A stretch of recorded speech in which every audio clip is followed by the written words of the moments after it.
Ticketmaster, a company that has been in operation for over 30 years, is widely known to anyone who has purchased event tickets. It is highly likely that you, like many others, have encountered less than satisfactory experiences with them. This assumption is based on the numerous complaints that have been voiced, some dating back to the 1990s, as well as the criticism they have received from reputable media outlets such as Time and Wired. Even high-profile artists like Zach Bryan, who named his album All My Homies Hate Ticketmaster in December 2022, and Bruce Springsteen have had their own grievances with the company. Get ready to explore the fascinating story of Ticketmaster. Ticketmaster faced a significant controversy when its website unknowingly redirected Bruce Springsteen's fans to a resale platform called TicketSnow, which Ticketmaster also owned. These tickets were being sold at inflated prices, causing fans to feel deceived and outraged.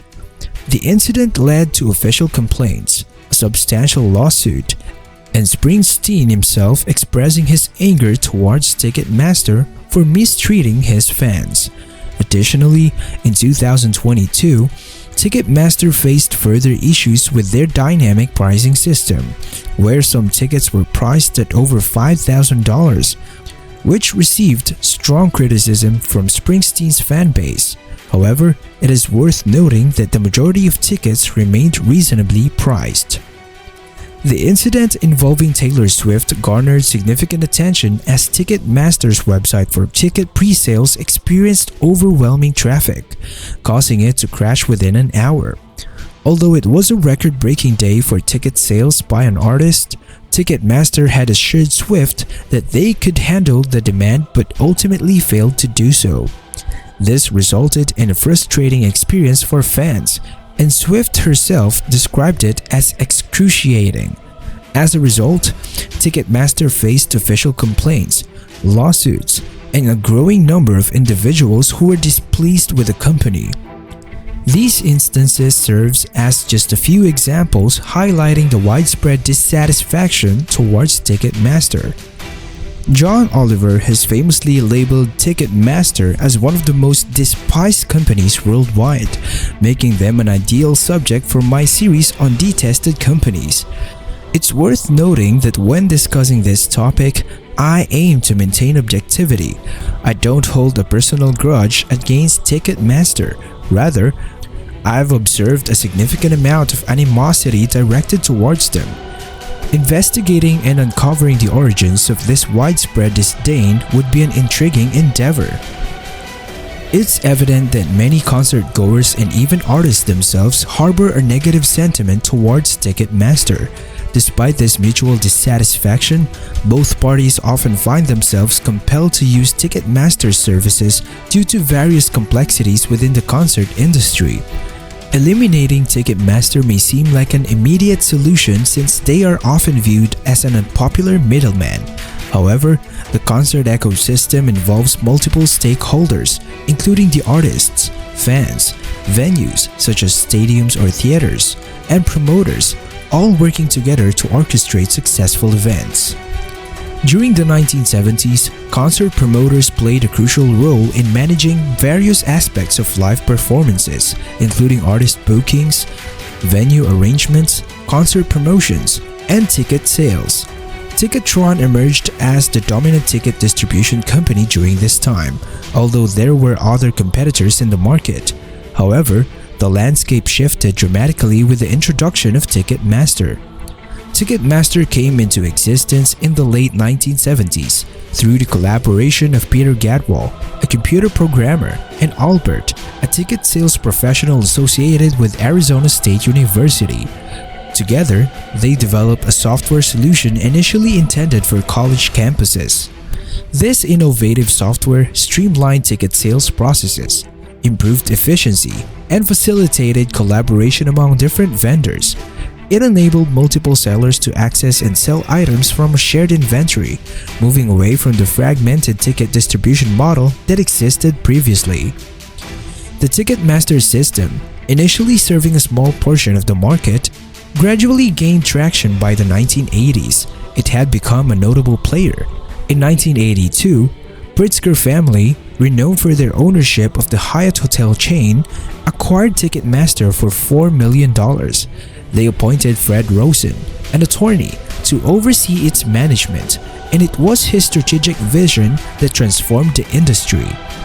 In the past, under the Ticketron model, ticketing services were considered an expense borne by the revenue organizing the concert. The venue would pay Ticketron for their ticket sales service. However, Ticketmaster introduced a new approach. They increased the service fees charged to customers and shared the additional revenue with the venues. This led to the inclusion of various fees during the ticket purchase process, which often results in the final checkout amount being higher than expected for customers. Ticketmaster's approach involved sharing increased service fees with the venues, leading to exclusive distribution agreements. This simplified explanation captures the essence of how they gained dominance in the industry during the 1980s. They began in Southern California, securing executive deals with prominent venues like the Forum, known for hosting Lakers and Kings games, as well as other events. This strategy allowed Ticketmaster to progressively capture more market share, signing deals with numerous venues and acquiring smaller competitors. By 1991, Ticketmaster has surpassed Ticketron as the market leader, solidifying their position by acquiring Ticketron itself in a symbolic deal. Although there may have been complaints about Ticketmaster prior to this, it was in the 1990s that public criticism escalated. Their elimination of the primary competitor through a pricing model that increased customer cost and imposed restrictions on venues drew significant attention. In 1994, at the height of their popularity, the band Pearl Jam voiced their discontent with Ticketmaster. They felt that the service fees were excessive and desired more affordable tickets for their fans. However, Ticketmaster refused to lower their fees to a level acceptable to the band. Pearl Jam attempted to tour without Ticketmaster, but the exclusive agreements in place with venues made it challenging to find alternative options. Consequently, their tour was unable to proceed outside of the Ticketmaster system. The band went as far as testifying before a government committee, alleging that Ticketmaster had a monopoly on ticket sales. However, no significant legal consequences ensued from these proceedings. It is widely acknowledged in the industry that a portion of service charges collected by Ticketmaster is distributed back to promoters and venues. The main impact of the band's testimony was the extensive media coverage, which heightened the public awareness of Ticketmaster's practices and fueled initial animosity towards the company. Reflect on this. Even a highly popular band with a dedicated fan base struggled to organize a successful tour without relying on Ticketmaster due to their extensive control over venues and promoters. Another change in ownership occurred in 1993 when Paul Allen acquired Ticketmaster. He was actively involved in the realm of internet and computing, renowned as the co-founder of Microsoft alongside Bill Gates. With a substantial investment of approximately $300 million, he acquired a majority stake in the company, aiming to significantly increase sales by leveraging the power of the internet for ticket sales. In 1995, under his ownership, Ticketmaster launched Ticketmaster.com, utilizing the internet as a key platform. Throughout the following decades, Ticketmaster continued to harness various internet-based strategies to further expand its operations. In 1997, Ticketmaster was acquired by the Home Shopping Network, which underwent several name changes. Due to the internet's growing prominence as the big frontier, Ticketmaster's online operations were integrated with another company named CitySearch, forming a separate entity known as Ticketmaster Online, CitySearch, which was listed on the stock market. During that period, internet companies were experiencing significant inflation in their market values, allowing Ticketmaster to leverage the high stock prices to acquire additional smaller companies. However, when the dot-com bubble eventually burst, The Home Shopping Network, or HSN, reacquired Ticketmaster's online operations from the public and merged them back into one unified Ticketmaster company. I understand that this sequence of events may seem unusual and complex, so don't worry if it's challenging to follow. The main point is to highlight how Ticketmaster, with the involvement of Paul Allen and the surge of internet popularity, capitalized on the growth opportunities presented by the internet. Returning to the timeline, this brings us to the year 2008. At that point, Ticketmaster was separated into its own independent company and listed on the stock market. In an unexpected development, consolidation within the industry began in the same year. Ticketmaster made a significant investment of over $100 million to acquire Frontline Management Group, a prominent music band management company representing popular acts such as the Eagles, Fleetwood Mac, and Van Halen. It's important to note that Ticketmaster's core strategy revolved around securing exclusive contracts with promoters and venues, sharing the revenue generated from customer service charges. Therefore, it comes as no surprise that Ticketmaster had a long-standing partnership with Live Nation, the largest concert promoter globally, which owned or operated more than 120 theaters. Live Nation was receiving a substantial annual sum of around $100 million from service charge revenue, which they shared with Ticketmaster. These developments solidified both companies' position as the two of the largest entities in their respective fields.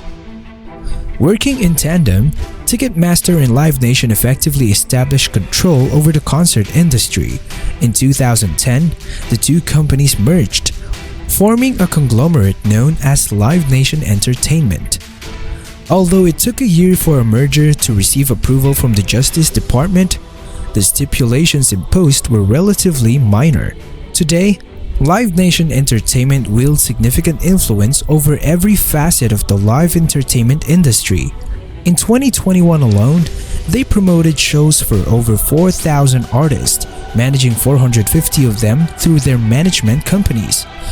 They hold exclusive booking rights or partial ownership in 320 venues, and, of course, they dominate the ticketing sector. Ticketmaster, a subsidiary, commands an 80% share of the major concert primary ticketing market, selling over 100 million tickets annually. To address the question of why Ticketmaster is widely despised, it boils down to their additional fees, obscure ticket sections, the practice of withholding tickets for the secondary market, and their control over numerous venues. Among other factors, however, at a higher level, it is primarily because of their immense size.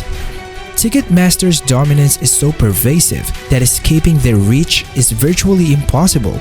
Even if artists like Taylor Swift, Bruce Springsteen, or Blink-182 express dissatisfaction with Ticketmaster, they are compelled to use their services due to the company's overwhelming influence. Regardless of any grievances customers may have regarding hidden fees, poor customer service, or other issues, the unfortunate reality is that they have limited alternatives when it comes to purchasing concert tickets.